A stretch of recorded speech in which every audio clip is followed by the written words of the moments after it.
Diyos ko po, paano ko 'to sisimulan? Hey guys, it's Pao. Welcome back to my channel.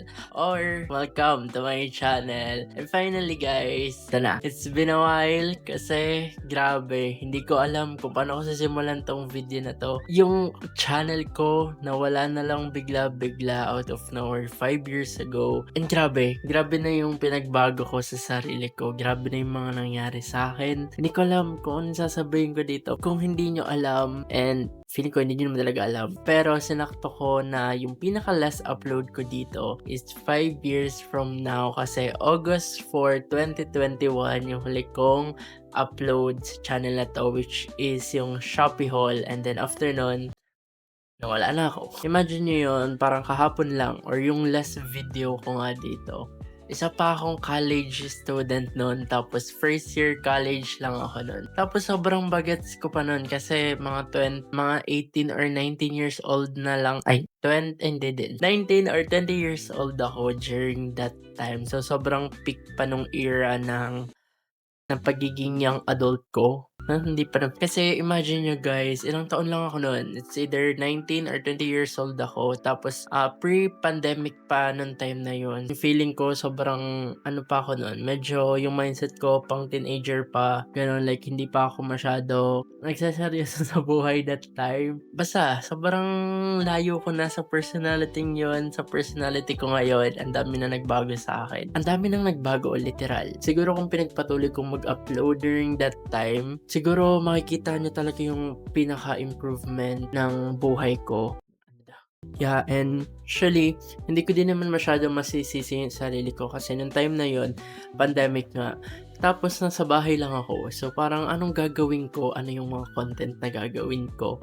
Kung nasa bahay lang ako. Nung una masaya siya kasi parang student ako noon, first year college ako noon. Tapos parang biglang wala na daw tayong pasok all of the sudden. So parang okay, pahinga na, ganito ganyan, mahabang pahinga, mahabang ganito ganyan.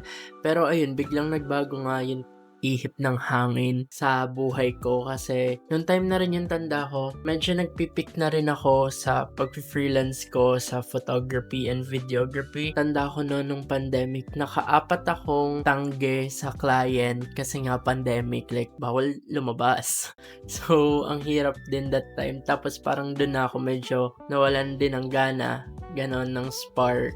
Parang ano ba to, ilang taon ba ako maghihintay ulit para umokay lahat? Kasi yun nga, yun talaga yung peak ko that time. Like medyo kumikita na tayo that time, meron nang kumukuha sa akin that time. Tapos biglang nag-pandemic. Kaya ayun, pati yung YouTube world nadamay sa kalungkutan ko that time. Kaya randomly bigla na lang ako nag-disappear sa channel ko. And ayun, actually ang funny nga kasi dapat talaga ang una kong isi-shoot ay itong comeback video ko. Like as in, wala akong ibang isi-shoot. Hindi ako mag-advance shooting ng ibang vlogs kasi meron na akong nakalist na mga naiisip kong i-vlog after nitong comeback video, pero nauna na sila kaysa dito sa comeback video na to. In short, nakapag-practice na ako makapag-vlog sa labas ulit kasi yun nga, 5 taon na akong nawala. Like, imagine yun. Dumating ako sa point na naging mahiyain na ulit ako. Hindi ko na nga alam kung nasan yung personality ko dati dito sa YouTube. Kung nasan na yung Paulo na yun kasi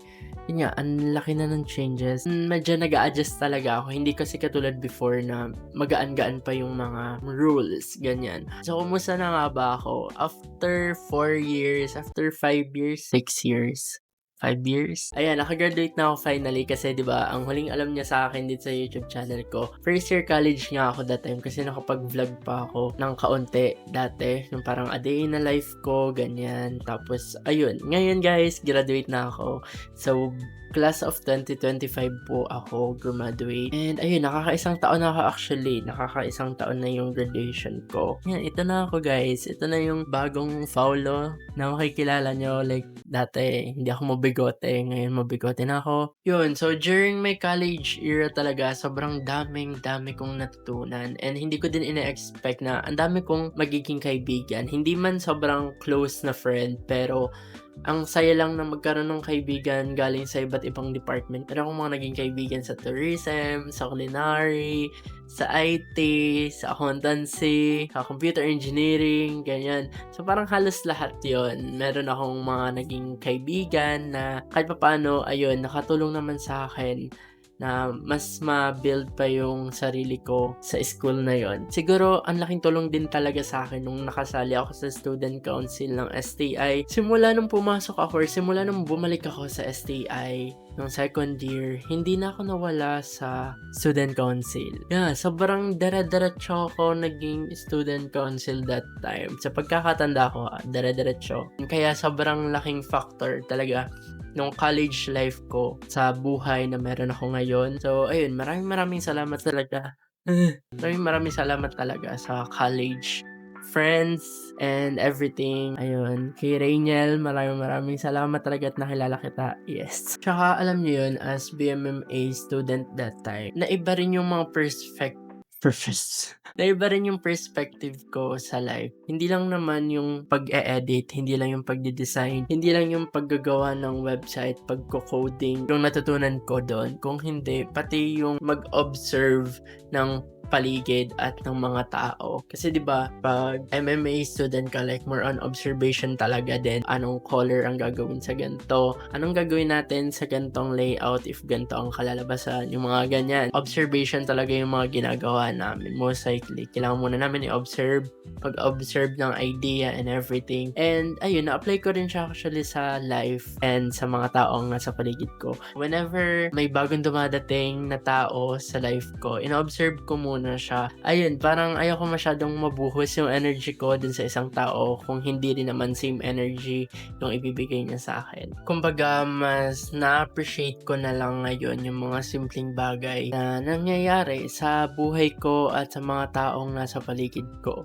The more simpler you are, the more na ma-appreciate kita. Kung mapapanood nyo yung mga luma kong videos or mga previews, mga old videos ko, diba sobrang bata ko pa nga doon. Ulit-ulit ko sinasabi, sobrang bata ko pa doon. Like talagang for the aesthetic ako that time, career ako, ganyan. Sobrang laki talaga ng pinagbago ko personally kasi mas naging intentional na ako sa mga bagay-bagay. Kunyari pagdating sa health, yan, as a trentahin, medyo kailangan na natin ayos-ayosin yung health natin. Pero huwag kayong mag-alala, same content pa din naman yung mga gagawin ko. Like, kunyari yung mga trending stuff. Pero ngayon, mas mindful na. Kasi gusto kong mag-focus sa kung ano yung buhay na meron ako ngayon. Like, kung ano yung reality na meron ako ngayon. Yun yung gusto kong ipakita sa inyo. Hindi na ako masyado dun sa sobrang aesthetic. Kasi, yun nga, ang hirap i-maintain nun. Parang sa sobrang kagustuhan mo maging aesthetic, talagang may mga bagay ka nang nasasacrifice or meron ka ng mga naaapektuhan na talagang iba na. Kaya more on, nasa mindful side na tayo ng everything. Simula sa health, sa self, sa creativity, and ayun, sa fashion and sa lifestyle.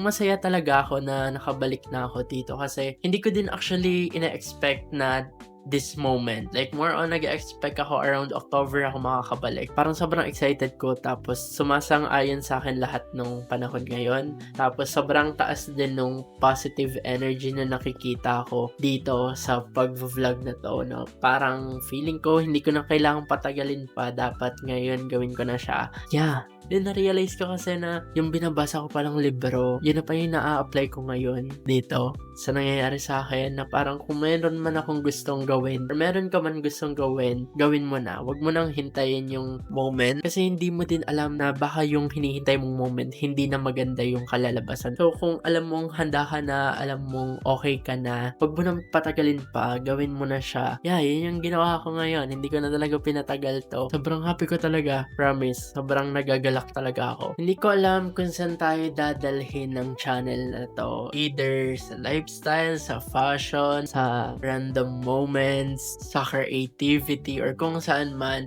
Pero sana samahan nyo ako sa pagbabalik ko dito sa channel ko. Yun lang naman talaga yung goal ko dito. Ilabas lang yung talent na binigay sa akin ni Lord. Sobrang bonus na lang talaga para sa akin kung ako man or yung channel ko ay makatulong sa inyo sa sarili nyo, like mentally, spiritually, physically.